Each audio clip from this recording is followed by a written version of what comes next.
ભવિષ્ય પુરાણની કથાને આગળ વધારીએ. ભાગ 22. સૂર્યચક્રનું નિર્માણ અને સૂર્ય દીક્ષાની વિધિ. સાંબે પૂછ્યું કે ભગવાન સૂર્યના ચક્રનું તથા તેમાં સ્થિત પદ્મનું કેટલા વિસ્તારમાં કઈ રીતે નિર્માણ કરવું જોઈએ તથા નેમિ, આરા અને નાભીના વિભાગ કઈ રીતે કરવા જોઈએ. ભગવાન શ્રી કૃષ્ણ બોલ્યા કે સાંબ, ચક્ર 64 આંગળનું અને નેમિ 8 આંગળની બનાવવી જોઈએ. નાભીનો વ્યાસ પણ 8 આંગળનો હોવો જોઈએ અને પદ્મ નાભીથી 3 ગણું અર્થાત 24 આંગળ હોવું જોઈએ.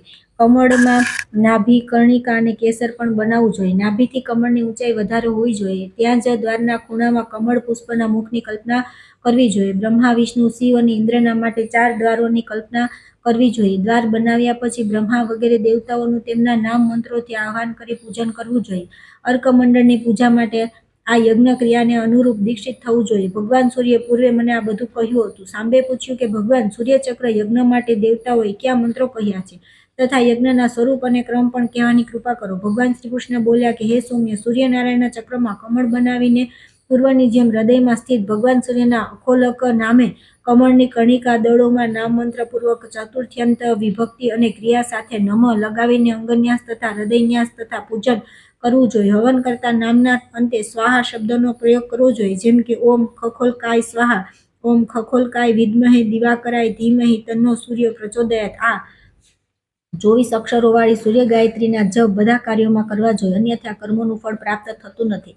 આ સૂર્ય ગાયત્રી બ્રહ્મ ગોત્રવાળી સર્વ તત્વમય તથા પવિત્ર છે તથા ભગવાન સૂર્યને અત્યંત પ્રિય છે. તેથી પ્રયત્નપૂર્વક મંત્રનું જ્ઞાન અને કર્મની વિધિને જાણવું જોઈએ. તેનાથી અભિષ્ટ મનોરથ સિદ્ધ થાય છે. સાંબે પૂછ્યું કે ભગવાન આદિત્ય મંડળમાં કોની કયા કાર્ય માટે અને કેવી દીક્ષા થવી જોઈએ એ કહો. ભગવાન શ્રી કૃષ્ણ બોલ્યા કે બ્રાહ્મણ, ક્ષત્રિય, વૈશ્ય અને કુલીન શૂદ્ર, પુરુષ અથવા સ્ત્રી પણ સૂર્યમંડળમાં દીક્ષાના અધિકારી છે. સૂર્યશાસ્ત્રના જાણનારા, સત્યવાદી, સૂચિ, વેદવેતા બ્રાહ્મણને ગુરુ બનાવવા જોઈએ અને ભક્તિપૂર્વક તેમને પ્રણામ કરવા જોઈએ. ષષ્ઠી તિથિમાં પૂર્વોક્ત વિધિ અનુસાર અગ્નિ સ્થાપન કરી વિધિપૂર્વક સૂર્ય તથા અગ્નિની પૂજા કરીને હવન કરવો જોઈએ. ત્યાર પછી ગુરુ પવિત્ર શિષ્યનો કુશ અને અક્ષત દ્વારા તેના દરેક અંગમાં સૂર્યની ભાવના કરી સ્પર્શ કરે. શિષ્ય વસ્ત્રાદિથી અલંકૃત થઈ પુષ્પ, અક્ષત, ગંધ વગેરેથી ભગવાન સૂર્યની પૂજા કરે તથા બોલી પણ આપે. આદિત્ય, વરુણ, અગ્નિ વગેરેનું પોતાના હૃદયમાં ધ્યાન કરે. ઘી, ગોળ, દહીં, દૂધ, ચોખા વગેરે મૂકી 3 વાર જળથી અગ્નિને સંચિત કરી અગ્નિમાં પુનઃ હવન કરે. ત્યારબાદ ગુરુ શિષ્ટાચાર સ્વરૂપ શિષ્યને દાંતણ આપે. તે દાંતણ દૂધવાળા વૃક્ષનું હોય અને તે 12 આંગળ લાંબુ હોય. દાંતણ કર્યા પછી તેને પૂર્વ દિશામાં ફેંકી દેવું અને તે દિશામાં જોવું નહીં. પૂર્વ, પશ્ચિમ અને ઈશાન કોણ તરફ મુખ કરીને દાંતણ કરવું શુભ છે. નિંદિત દિશામાં દાંતણ કરવાથી જે દોષ લાગે છે તેની શાંતિ માટે પૂજન અર્ચન કરવું જોઈએ. ફરી ગુરુ શિષ્યના અંગોનો સ્પર્શ કરે. સૂર્ય ગાયત્રીના જપ સાથે તેની આંખોનો સ્પર્શ કરે. ઇન્દ્રિય સંયમ માટે શિષ્ય પાસે સંકલ્પ કરાવે. ત્યાર પછી આશીર્વાદ આપીને તેને શયન કરવાની આજ્ઞા આપે. બીજા દિવસે આચમન કરી પ્રાતઃકાળે સૂર્યને નમસ્કાર કરી અગ્નિ સ્થાપન કરીને હવન કરો. સ્વપ્નમાં કોઈ શુભ સંવાદ સાંભળે અને કોઈ દિવસ અશુભ લક્ષણ દેખાય તો સૂર્યનારાયણને 100 આહુતિ આપે. સ્વપ્નમાં જો દેવ મંદિર, અગ્નિ, નદી, સુંદર ઉદ્યાન, ઉપવન, પત્ર, પુષ્પ, ફળ, કમળ, ચાંદી વગેરે, વેદવેતા બ્રાહ્મણ, શૂરવીર, રાજા, ધનવાન, ક્ષત્રિય, સેવામાં સંલગ્ન, કુલીન, શૂદ્ર, તત્વને જાણનારા, સુંદર ભાષણ આપનારા અથવા ઉત્તમ વાહન પર સવાર, વસ્ત્ર, રત્ન વગેરેની પ્રાપ્તિ, વાહન, ગાય, ધાન્ય વગેરે ઉપકરણ અથવા સમૃદ્ધિની પ્રાપ્તિ વગેરે સ્વપ્નમાં દેખાય તો તે સ્વપ્નને શુભ માનવું જોઈએ. શુભ કર્મ દેખાય તો બધા કાર્ય શુભ થાય છે. અનિષ્ટકારક સ્વપ્ન દેખાય તો સપ્તમીએ સૂર્યચક્ર લખી સૂર્યદેવની પૂજા કરવી જોઈએ. બ્રાહ્મણો તથા ગુરુને સંતુષ્ટ કરવા જોઈએ. આદિત્ય મંડળ પવિત્ર અને સૌને મુક્તિ અપાવનારું છે. તેથી પોતાના મનમાં જ આદિત્ય મંડળનું ધ્યાન કરી 100 આહુતિ આપવી જોઈએ. આ ક્રમથી દીક્ષાવિધિ અને મંત્રનું અનુસરણ કરી આદિત્ય મંડળ પર પુષ્પાંજલિ પ્રદાન કરવાથી આથી વ્યક્તિના કુળનો ઉદ્ધાર થઈ જાય છે. સૂર્ય પ્રોક્ત પુરાણાદિનું શ્રવણ કરવું જોઈએ. પૂજન પછી વિસર્જન કરવું. સૂર્યના દર્શન કર્યા પછી ભોજન કરવું જોઈએ. પ્રતિમાની છાયાનું કે ગ્રહ, નક્ષત્ર, યોગ અને તિથિનું ઉલ્લંઘન ન કરવું જોઈએ. સૂર્ય અયન, ઋતુ, પક્ષ, દિવસ, કાળ, સંવત્સર વગેરેના અધિપતિ છે અને તેઓ બધાના પૂજ્ય તથા નમસ્કાર કરવા યોગ્ય છે. સૂર્યની સ્તુતિ, વંદના અને પૂજા સદા કરવી જોઈએ. મન, વાણી અને કર્મથી દેવતાઓની નિંદાનો પરિત્યાગ કરવો જોઈએ. હાથ પગ ધોઈ સર્વ પ્રકારના શોકનો ત્યાગ કરી શુદ્ધ અંતઃકરણથી સૂર્યને નમસ્કાર કરવા જોઈએ. આ પ્રમાણે સંક્ષેપમાં મેં સૂર્ય દીક્ષા વિધિ કહી છે, જે સુખ, ભોગ અને મુક્તિપ્રદ છે. ત્યાર પછી આવે છે ભગવાન આદિત્યની સપ્તાવરણ વિધિ, પૂજા વિધિ. શ્રી ભગવાન કૃષ્ણ બોલ્યા કે હે વત્સ, હવે હું દિવાકર ભગવાન સૂર્યનારાયણની પૂજા વિધિ કહું છું. એક વેદી પર અષ્ટદળ કમળયુક્ત મંડળ બનાવી તેમાં કાલચક્રની કલ્પના કરવી જોઈએ. તે 12 આરાઓવાળું હોવું જોઈએ. એ જ શરૂઆતમાં બધા દેવતાઓમાં શ્રેષ્ઠ ઉજ્જવળ કિરણોથી યુક્ત ખખોલ્ક નામક ભગવાન સૂર્યદેવ છે. એમાં 1000 કિરણોથી યુક્ત ચતુર્બાહુ ભગવાન સૂર્યની પૂજા કરવી જોઈએ. એમના પશ્ચિમમાં અરુણ, દક્ષિણમાં નિક્ષુભા દેવી, દક્ષિણમાં જ રેવન તથા ઉત્તરમાં પિંગલની પૂજા કરવી જોઈએ અને ત્યાર સંજ્ઞાની પણ પૂજા કરવી જોઈએ. અગ્નિકોણમાં લેખકની, નૈઋત્યમાં અશ્વિની કુમારોની અને વાયવ્ય કોણમાં વેવત્સો મનુની તથા ઈશાન કોણમાં લોકપાવની દેવી યમુનાની પૂજા કરવી જોઈએ. બીજા આવરણમાં પૂર્વમાં આકાશની, દક્ષિણમાં દેવીની, પશ્ચિમમાં ગરુડની અને ઉત્તરમાં નાગરાજ ઐરાવતની પૂજા શુભ હોય છે. અગ્નિકોણમાં હેલી, નૈઋત્ય કોણમાં પ્રહેલી, વાયવ્યમાં ઉર્વશી અને ઈશાન કોણમાં વિંતા દેવીની પૂજા કરવી જોઈએ. ત્રીજા આવરણમાં પૂર્વમાં શુક્ર, પશ્ચિમમાં શનિ, ઉત્તરમાં બૃહસ્પતિ, ઈશાનમાં બુધ અને મંડળના અગ્નિકોણમાં ચંદ્રની પૂજા કરવી જોઈએ. નૈઋત્ય કોણમાં રાહુ તથા વાયવ્ય કોણમાં કેતુની પૂજા કરવી જોઈએ. ચોથા આવરણમાં લેખક, શાંડિલીપુત્ર યમ, વિરૂપાક્ષ વરુણ, વાયુપુત્ર ઈશાન તથા કુબેર વગેરે તેમની દિશાઓમાં પૂજા કરવી જોઈએ. પાંચમા આવરણમાં પૂર્વાદિક્રમથી મહાશ્વેતા, શ્રી, વૃદ્ધિ, વિભૂતિ, ધૃતિ, ઉન્નતિ, પૃથ્વી તથા મહાકીર્તિ વગેરે દેવીઓની પૂજા કરવી જોઈએ તથા ઇન્દ્ર, વિષ્ણુ, અર્યમા, ભગ, પર્જન્ય, વિવસ્વાન, અર્ક, ત્વષ્ટા વગેરે દ્વાદશ આદિત્યોની પૂજા છઠ્ઠા આવરણમાં કરવી જોઈએ. માથું, નેત્ર, અસ્ત્ર શસ્ત્ર યુક્ત રહસ્ય સહિત સૂર્યની સાતમા આવરણમાં પૂજા કરવી જોઈએ. યક્ષ, ગંધર્વ, માસાધિપતિ તથા સંવત્સર વગેરેની પણ પૂજા કરવી જોઈએ. ત્યાર પછી ભગવાન ભાસ્કરનું પુષ્પ, ગંધ વગેરેથી વિધિપૂર્વક પૂજન કરી ઓમ ખખોલકાય નમઃ આ મૂળ મંત્રથી પોતાના અંગોનો સ્પર્શ અર્થાત હૃદયાદિ ન્યાસ કરતા રહી પૂજન કરવું જોઈએ. જે વ્યક્તિ ભક્તિપૂર્વક આ વિધિ દ્વારા સૂર્યની નિત્ય અથવા બંને પક્ષોની સપ્તમીના દિવસે પૂજન કરે છે તે પરમપદને પ્રાપ્ત કરી લે છે. ત્યાર પછી આવે છે સૌર ધર્મનું વર્ણન. રાજા સતાનીકે પૂછ્યું કે હે મહામુનિ, ભગવાન સૂર્યનું મહાત્મ્ય એ કીર્તિવર્ધક અને બધા પાપોનો નાશ કરનારું છે. મેં ભગવાન સૂર્યનારાયણ જેવા સંસારમાં કોઈ બીજા દેવતા જોયા નથી જે ભરણ પોષણ અને સંહાર પણ કરવાવાળા છે. તે ભગવાન સૂર્ય કઈ રીતે પ્રસન્ન થાય છે તે ધર્મને તમે સારી પેઠે જાણો છો. મેં વૈષ્ણવ, શૈવ, પૌરાણિક વગેરે ધર્મનું શ્રવણ કર્યું છે. હવે હું સૌર ધર્મને જાણવા ચાહું છું, તે તમે કહો. સુમંતુ મુનિ બોલ્યા કે રાજન, હવે તમે સૌર ધર્મ વિશે સાંભળો. આ સૌર ધર્મ બધા ધર્મોમાં શ્રેષ્ઠ અને ઉત્તમ છે. કોઈ સમયે સ્વયં ભગવાન સૂર્ય પોતાના સારથી અરુણને આ ધર્મ કહ્યો હતો. સૌર ધર્મ અંધકારરૂપી દોષને દૂર કરીને પ્રાણીઓને પ્રકાશિત કરે છે અને સંસારના માટે મહાન કલ્યાણકારી છે. જે વ્યક્તિ શાંતચિત્ત થઈને સૂર્યની ભક્તિપૂર્વક પૂજા કરે છે તે સુખ અને ધનધાન્યથી પરિપૂર્ણ થઈ જાય છે. પ્રાતઃ, મધ્યાહ્ન અને સાયં ત્રિકાળ અથવા એક જ વખત સૂર્યની ઉપાસના અવશ્ય કરવી જોઈએ. જે વ્યક્તિ ભક્તિપૂર્વક સૂર્યનારાયણનું અર્ચન, પૂજન અને સ્મરણ કરે છે તે 7 જન્મના સંચિત પાપોથી મુક્ત થઈ જાય છે. જે ભગવાન સૂર્યની સદા સ્તુતિ, પ્રાર્થના અને આરાધના કરે છે તે પ્રાકૃત મનુષ્ય નથી પરંતુ દેવ સ્વરૂપ જ છે. ષોડશાંગ પૂજન વિધિ સ્વયં સૂર્યનારાયણ આ પ્રમાણે કહી છે. પ્રાતઃ સ્નાન કરી શુદ્ધ વસ્ત્ર ધારણ કરવા જોઈએ. જપ, હવન, પૂજન અર્ચનાદિ કરીને સૂર્યને પ્રણામ કરીને ભક્તિપૂર્વક બ્રાહ્મણ, ગાય, પીપળો વગેરેની પૂજા કરવી જોઈએ. ભક્તિપૂર્વક ઇતિહાસ પુરાણોનું શ્રવણ અને બ્રાહ્મણોએ વેદાભ્યાસ કરવો જોઈએ. સૌને પ્રેમ કરવો જોઈએ. સ્વયં પૂજન કરી લોકોને પુરાણ વગેરેની વ્યાખ્યા સંભળાવવી જોઈએ. મારું આ સૂર્યનું નિત્ય સ્મરણ કરવું જોઈએ. આ પ્રકારના ઉપચારોથી જે અર્ચન, પૂજન વિધિ કહેવામાં આવી છે તે બધા વર્ણના લોકો માટે શ્રેષ્ઠ છે.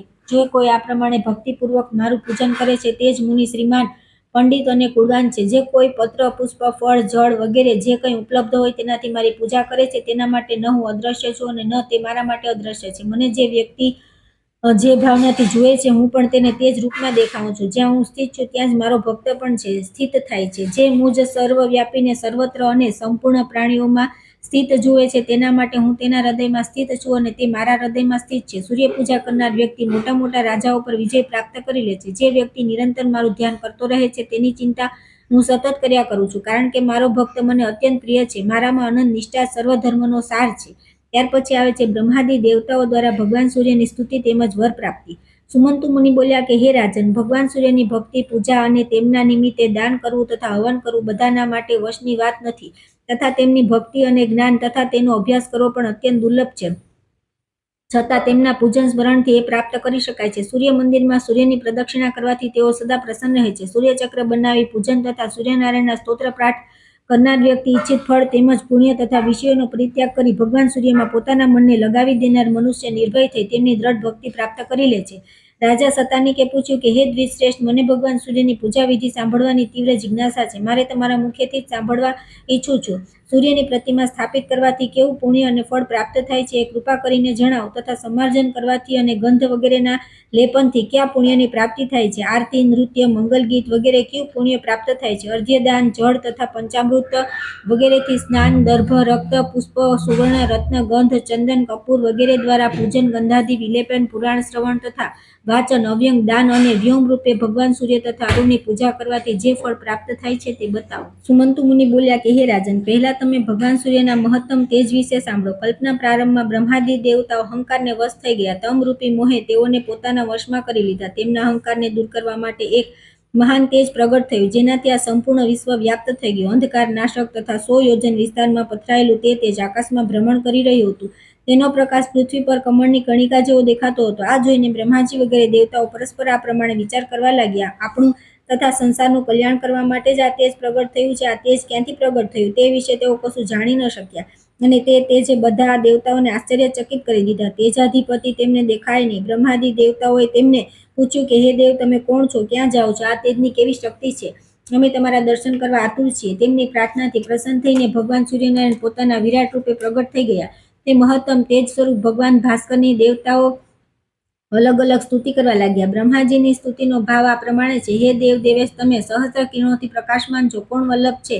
તમે સંસારના દીપક છો. તમને નમસ્કાર છે. અંતરિક્ષમાં સ્થિત રહીને સંપૂર્ણ વિશ્વને પ્રકાશિત કરનારા ભગવાન ભાસ્કર, વિષ્ણુ, કાલ ચક્ર, અમિત તેજસ્વી સોમ, કાળ, ઇન્દ્ર, વસુ, અગ્નિ, ખગ, લોકનાથ તથા એક ચક્રવાળા રથથી યુક્ત આ નામોવાળા તમને નમસ્કાર છે. તમે અમિત તેજસ્વી અને સંસારના કલ્યાણ તથા મંગળકારક છો. તમારું સુંદર રૂપ અંધકાર નાશક છે. તમે તેજના ભંડાર છો. તમને નમસ્કાર છે. તમે ધર્માદિ ચતુર્વર્ગ સ્વરૂપ છો તથા અમિત તેજસ્વી છો. ક્રોધ લોભથી રહિત છો. સંસારની સ્થિતિના કારણ છો. તમે શુભ તથા મંગળ સ્વરૂપ છો તથા શુભ અને મંગળના પ્રદાતા છો. તમે પરમ શાંત સ્વરૂપ છો તથા બ્રાહ્મણ અને બ્રહ્મરૂપ છો. એવા હે પરબ્રહ્મ પરમાત્મા જગતપતે, તમે મારા પર પ્રસન્ન થાઓ. તમને નમસ્કાર છે. બ્રહ્મા પછી શ્રીજીએ મહાતેજસ્વી સૂર્યનારાયણને પ્રણામ કરીને તેમની સ્તુતિ કરી. વિશ્વની સ્થિતિના કારણ સ્વરૂપ ભગવાન સૂર્યદેવ, તમારો જય હો.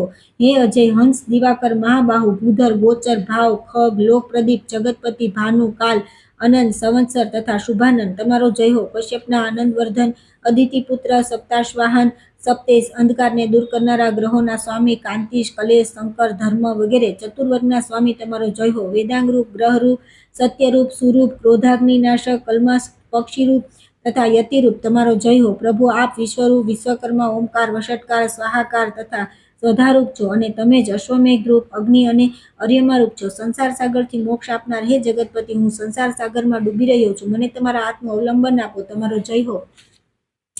ભગવાન વિષ્ણુએ સૂર્યનારાયણને શ્રદ્ધા અને ભક્તિપૂર્વક પ્રણામ કરી તેમની સ્તુતિ કરી. તેનો ભાવ આ પ્રમાણે છે: ભૂતભાવન દેવ દેવેશ, તમે દિવાકર, રવિ, ભાનુ, માર્તંડ, ભાસ્કર, ભગ, ઇન્દ્ર, વિષ્ણુ, હરિ, હંસ, અર્ક આ રૂપોમાં પ્રસિદ્ધ છો. તમને નમસ્કાર છે. લો ગુરુ, તમે વિભુ, ત્રિનેત્રધારી, ત્યક્ષાત્મક, ત્ર્યંગાત્મક, ત્રિમૂર્તિ, ત્રિગતિ છો. તમે 6 મુખ, 24 પગ તથા 12 હાથવાળા છો. તમે સમસ્ત લોક તથા પ્રાણીઓના અધિપતિ છો. દેવતાઓ તથા વર્ણોના પણ તમે જ અધિપતિ છો. તમને નમસ્કાર છે. હે જગત સ્વામી, તમે જ બ્રહ્મા, રુદ્ર, પ્રજાપતિ, સોમ, આદિત્ય, ઓમકાર, બૃહસ્પતિ, બુધ, શુક્ર, અગ્નિ, ભગ, વરુણ, કશ્યપાત્મજ છો. તમારા વડે જ આ સંપૂર્ણ ચરાચર જગત વ્યાપ્ત છે. દેવતા, અસુર તથા માનવ વગેરે બધા તમારાથી જ ઉત્પન્ન થયા છે. હે અનક, કલ્પના આરંભમાં સંસારની ઉત્પત્તિ, પાલન અને સંહારના માટે બ્રહ્મા, વિષ્ણુ અને શિવ ઉત્પન્ન થયા છે.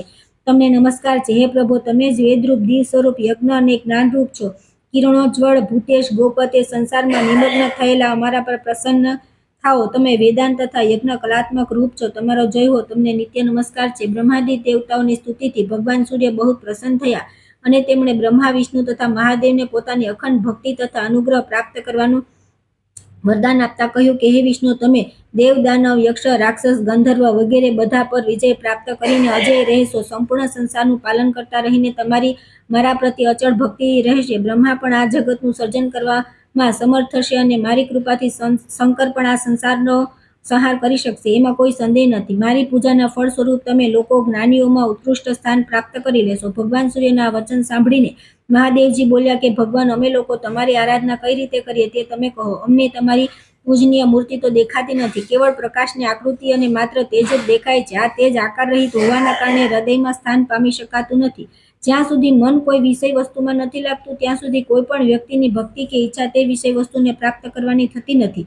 જ્યાં સુધી ભક્તિ ઉત્પન્ન નહીં થાય ત્યાં સુધી પૂજન વગેરે કરવામાં કોઈ સમર્થ થશે નહીં. તેથી તમે સાકાર રૂપે પ્રગટ થાઓ, જેથી અમે લોકો તે સાકાર રૂપનું પૂજન અર્ચન કરીને સિદ્ધિને પ્રાપ્ત કરવા સમર્થ થઈ જઈએ. ભગવાન સૂર્ય કહ્યું કે મહાદેવજી, તમે બહુ સારી વાત કરી છે. તમે ધ્યાનથી સાંભળો. આ જગતમાં મારી 4 પ્રકારની મૂર્તિઓ છે, જે સંપૂર્ણ સંસારને વ્યવસ્થિત કરીને સર્જન, પાલન, પોષણ તથા સંહાર વગેરેમાં સતત સંલગ્ન રહે છે. મારી પ્રથમ મૂર્તિ રાજસી મૂર્તિ છે, જે બ્રાહ્મી શક્તિના નામે પ્રસિદ્ધ છે. તે કલ્પના આદિમાં જગતનું સર્જન કરે છે. બીજી સાત્વિકી મૂર્તિ વિષ્ણુ રૂપિણી છે, જે સંસારનું પાલન અને દુષ્ટોનો વિનાશ કરે છે. ત્રીજી મૂર્તિ તામસી છે, જે ભગવાન શંકરના નામથી વિખ્યાત છે. તે હાથમાં ત્રિશૂળ ધારણ કરીને કલ્પના અંતમાં વિશ્વ સૃષ્ટિનો સંહાર કરી છે. મારી ચોથી મૂર્તિ સત્વાદી ગુણોથી અતીત તથા ઉત્તમ છે. તે સ્થિત હોવા છતાં દેખાતી નથી. તે અદ્રશ્ય શક્તિ દ્વારા આ સમસ્ત સંસાર વિસ્તારને પ્રાપ્ત થયો છે. ઓમકાર જ મારું સ્વરૂપ છે. એ સકલ તથા નિષ્કલ અને સાકાર તેમજ નિરાકાર બંને રૂપોમાં છે. એ સંપૂર્ણ સંસારમાં વ્યાપ્ત રહેવા છતાં પણ સાંસારિક કર્મફળોથી લિપ્ત થતું નથી. જળમાં કમળના પાનની જેમ અલિપ્ત રહે છે. આ પ્રકાશ તમારા લોકોના અજ્ઞાનને દૂર કરવા તથા સંસારમાં પ્રકાશ કરવા માટે ઉત્પન્ન થયો છે. તમે લોકો મારા આ નિર્લિપ્ત રૂપની આરાધના કરો. કલ્પના અંતમાં મારા આકાશ રૂપમાં બધા દેવતાઓનો લય થઈ જાય છે. તે સમયે માત્ર આકાશ રૂપ જ રહે છે. ફરી મારીથી બ્રહ્મ વગેરે દેવતાઓ તથા ચરાચર ઉત્પન્ન થાય છે. હે ત્રિલોચન, હું સંપૂર્ણ જગતમાં વ્યાપ્ત છું. તેથી મારા વ્યોમ રૂપની આરાધના તમારા સહિત બ્રહ્મા વિષ્ણુ પણ કરે. ત્રિલોચન, તમે ગંધમાદન પર્વત પર દિવ્ય 1000 વર્ષ તપસ્યા કરીને પરમ શુભ સંગ સિદ્ધિઓને પ્રાપ્ત કરો. જનાર્દન, તમે મારા વ્યોમ રૂપની શ્રદ્ધા અને ભક્તિપૂર્વક આરાધના કલાપ ગ્રામમાં રહીને કરો. જગતપતિ બ્રહ્મા પણ અંતરિક્ષમાં જઈને લોક પાવન પુષ્કર તીર્થમાં મારી આરાધના કરી. આ પ્રમાણે આરાધના કર્યા પછી કદમ જેવી ગોળ રશ્મિમાળાથી યુક્ત મારી મૂર્તિના તમે લોકો દર્શન કરશો. આ પ્રમાણે સૂર્યનારાયણના વચન સાંભળી ભગવાન વિષ્ણુએ તેમને પ્રણામ કરીને કહ્યું કે હે દેવ, અમે બધા ઉત્તમ સિદ્ધિ પ્રાપ્ત કરવા માટે તમારા પરમ તેજસ્વી વ્યોમ રૂપનું પૂજન અર્ચન કરીને કોઈ વિધિથી આરાધના કરીએ. પરમ પૂજિત, કૃપા કરીને તમે એ વિધિ બતાવીને મારા સહિત બ્રહ્મા અને શિવ પર દયા કરો, જેથી અમને પરમ સિદ્ધિ પ્રાપ્ત થવામાં કોઈ વિઘ્ન ન આવી શકે. ભગવાન સૂર્ય બોલ્યા કે દેવતાઓમાં શ્રેષ્ઠ વાસુદેવ, તમે શાંતચિત્ત થઈને સાંભળો. તમારો પ્રશ્ન યોગ્ય જ છે. મારા અનુપમ વ્યોમ રૂપની તમે લોકો આરાધના કરો. મારી પૂજા મધ્યાહન કાળમાં ભક્તિપૂર્વક સદૈવ કરવાથી ઈચ્છિત ભક્તિ પ્રાપ્ત થઈ જાય છે. ભગવાન સૂર્યના આ શબ્દો સાંભળી બ્રહ્માદિ દેવતાઓએ પ્રણામ કરીને કહ્યું કે દેવ, તમે ધન્ય છો. અમને બધાને તમે પોતાના તેજથી પ્રકાશિત કર્યા છે. અમે લોકો કૃતકૃત્ય થઈ ગયા. તમારા દર્શન માત્રથી જ બધા લોકોને જ્ઞાન પ્રાપ્ત થયું છે તથા તમ, મોહ, તંદ્રા વગેરે બધા ક્ષણ માત્રમાં દૂર થઈ ગયા છે. અમે લોકો તમારા તેજના પ્રભાવથી ઉત્પત્તિ, પાલન અને સંહાર કરીએ છીએ. હવે તમે વ્યોમની પૂજા વિધિ બતાવવાની કૃપા કરો. ભગવાન આદિત્ય કહ્યું કે તમે લોકો સત્ય જ કહી રહ્યા છો. જે હું છું તે તમે લોકો પણ છો, અર્થાત તમારા લોકોના સ્વરૂપમાં હું જ સ્થિત છું. અહંકારી, વિમૂઢ, અસત્ય ક્લેશ યુક્ત લોકોના કલ્યાણ માટે તથા તમારા લોકોના અંધકાર અર્થાત તમ, મોહાદી નિવૃત્તિ માટે મેં તેજોમય સ્વરૂપ પ્રગટ કર્યું. તેથી અહંકાર, માન, દર્પ વગેરેનો પરિત્યાગ કરીને શ્રદ્ધા ભક્તિપૂર્વક નિરંતર તમે લોકો મારી આરાધના કરો. તેથી મારા સકલ નિષ્કલ ઉત્તમ સ્વરૂપના દર્શન પ્રાપ્ત થશે અને મારા દર્શનથી સર્વ સિદ્ધિઓ પ્રાપ્ત થઈ જશે. આટલું કહીને ભગવાન સૂર્ય દેવતાઓની સામે જ અંતર્ધ્યાન થઈ ગયા. ભગવાન ભાસ્કરના તેજસ્વી રૂપના દર્શન કરીને બ્રહ્મા, વિષ્ણુ અને શિવ બધા આશ્ચર્ય સાથે પરસ્પર કહેવા લાગ્યા કે આ તો અદિતિ પુત્ર સૂર્યનારાયણ છે. મહા તેજસ્વી લોકોને પ્રકાશિત કરવાવાળા સૂર્યનારાયણ છે. તેમણે આપણે સૌને મહાન અંધકાર રૂપ તમસથી નિવૃત્ત કર્યા છે. આપણે પોતપોતાના સ્થાને જઈ આમની પૂજા કરીએ, જેથી એમની કૃપાથી આપણને સિદ્ધિ પ્રાપ્ત થઈ શકે. તે વ્યોમ રૂપની શ્રદ્ધા ભક્તિપૂર્વક પૂજન કરવાથી બ્રહ્માજી પુષ્કર ક્ષેત્રમાં, ભગવાન વિષ્ણુ શાલિગ્રામ ક્ષેત્રમાં અને વૃષભધ્વજ શંકર ગંધમાદન પર્વત પર ચાલ્યા ગયા. ત્યાં માન, દર્પ તથા અહંકારનો ત્યાગ કરી બ્રહ્માજી ચરણોથી યુક્ત વ્યોમની, ભગવાન વિષ્ણુ ચક્રમાં અંકિત વ્યોમની અને શિવ અગ્નિરૂપી તેજથી અભિભૂત વ્યોમ વૃત્તની સદા ભક્તિપૂર્વક પૂજા કરવા લાગ્યા. બ્રહ્માદિ દેવતા ગંધમાળા, નૃત્ય, ગીત વગેરેથી દિવ્ય સહસ્ત્ર વર્ષો સુધી સૂર્યનારાયણની પૂજા કરી તેમની અચળ ભક્તિ અને પ્રસન્નતાની પ્રાપ્તિ માટે તપસ્યામાં તત્પર થઈ ગયા. સુમંતુ મુનિ બોલ્યા કે હે મહારાજ, દેવતાઓના પૂજનથી પ્રસન્ન થઈ તેઓ એક રૂપે બ્રહ્માની પાસે, એક રૂપે શંકર પાસે તથા એક રૂપે વિષ્ણુની પાસે ગયા તથા પોતાના ચતુર્થ રૂપે રથ પર આરૂઢ થઈને આકાશમાં સ્થિર રહ્યા. ભગવાન સૂર્ય પોતાના યોગ બળથી પૃથક પૃથક તેમને દર્શન આપ્યા. દિવ્ય રથ પર આરૂઢ સૂર્યદેવ પોતાના અદ્ભુત યોગ બળથી જોયું કે ચતુર્મુખ બ્રહ્માજી કમલમુખ વ્યોમની પૂજામાં અત્યંત શ્રદ્ધા ભક્તિથી નતમસ્તક છે. આવું જોઈને બ્રહ્માજીને સૂર્યદેવે કહ્યું કે સુરશ્રેષ્ઠ, જુઓ, હું વરદાન આપવા માટે ઉપસ્થિત છું. આ સાંભળીને બ્રહ્માજી હર્ષથી પ્રફુલ્લિત થઈ ઉઠ્યા અને હાથ જોડી તેમના મુખ કમળને જોઈને અતિ વિનમ્ર ભાવે પ્રણામ કરી પ્રાર્થના કરવા લાગ્યા. દેવેશ, તમે પ્રસન્ન છો તો મારા પર કૃપા કરો. હે દેવ, તમારા સિવાય મારી કોઈ અન્ય ગતિ નથી. ભગવાન સૂર્ય બોલ્યા કે જેવું તમે કહી રહ્યા છો તેમાં વિચાર કરવાની કોઈ વાત નથી. તમે કારણ રૂપે મારા પ્રથમ પુત્ર રૂપે ઉત્પન્ન થાઓ. હવે તમે વરદાન માંગો. હું વરદાન આપવા માટે જ આવ્યો છું. બ્રહ્માજીએ કહ્યું કે હે ભગવાન, જો તમે મારા પર પ્રસન્ન છો તો મને ઉત્તમ વરદાન આપો જેથી હું જગતનું સર્જન કરી શકું. ભગવાન આદિત્ય કહ્યું કે જગતપતિ ચતુર્મુખ બ્રહ્મન, તમને મારી કૃપાથી સિદ્ધિ પ્રાપ્ત થઈ જશે અને તમે આ જગતના સૃષ્ટિ કરતા થશો. બ્રહ્માજીએ કહ્યું કે જગન્નાથ, મારો નિવાસ ક્યાં હશે? ભગવાન સૂર્ય કહ્યું કે જે સ્થાન પર મારું મહદ વ્યોમ પૃષ્ઠ શિખર યુક્ત ઉત્તમ રૂપ રહેશે ત્યાં કદમ રૂપે તમે નિત્ય સ્થિત રહેશો. પૂર્વ દિશામાં ઇન્દ્ર, અગ્નિકોણમાં સાંડિલ્યસૂત અગ્નિ, દક્ષિણમાં યમ, નૈઋત્યમાં નિરુતિ, પશ્ચિમમાં વરુણ અને વાયવ્ય કોણમાં વાયુ તથા ઉત્તર દિશામાં કુબેરનો નિવાસ રહેશે. ઈશાન કોણમાં શંકર અને તમારો તથા મધ્યમાં વિષ્ણુનો નિવાસ હશે. બ્રહ્માજીએ કહ્યું કે હે દેવ, આજે હું કૃતકૃત્ય થઈ ગયો. જે કંઈ પણ મારે જોઈતું તે બધું પ્રાપ્ત થઈ ગયું. સુમંતુ મુનિ બોલ્યા કે રાજન, આ પ્રમાણે ભગવાન આદિત્ય બ્રહ્માજીને વર પ્રદાન કરી તેમની સાથે ગંધમાદન પર્વત પર ગયા. ત્યાં તેમણે જોયું ભૂત ભાવન શિવ તીવ્ર તપસ્યામાં સંલગ્ન છે. તેઓ તેજયુક્ત વ્યોમનું પૂજન કરી રહ્યા છે. આ પ્રમાણે શિવ દ્વારા પૂજન અર્ચનને જોઈને ભગવાન ભાસ્કર પ્રસન્ન થઈ ગયા. ભગવાને કહ્યું કે ભીમ, હું તમારા પર બહુ પ્રસન્ન છું. વત્સ, વર માંગો. હું વર આપવા માટે ઉપસ્થિત છું. આ સાંભળી મહાદેવજીએ સાષ્ટાંગ પ્રણામ કરી સ્તુતિ કરી અને કહ્યું કે દેવ, તમે મારા પર કૃપા કરો. તમે જગતપતિ છો, સંસારનો ઉદ્ધાર કરવાવાળા છો.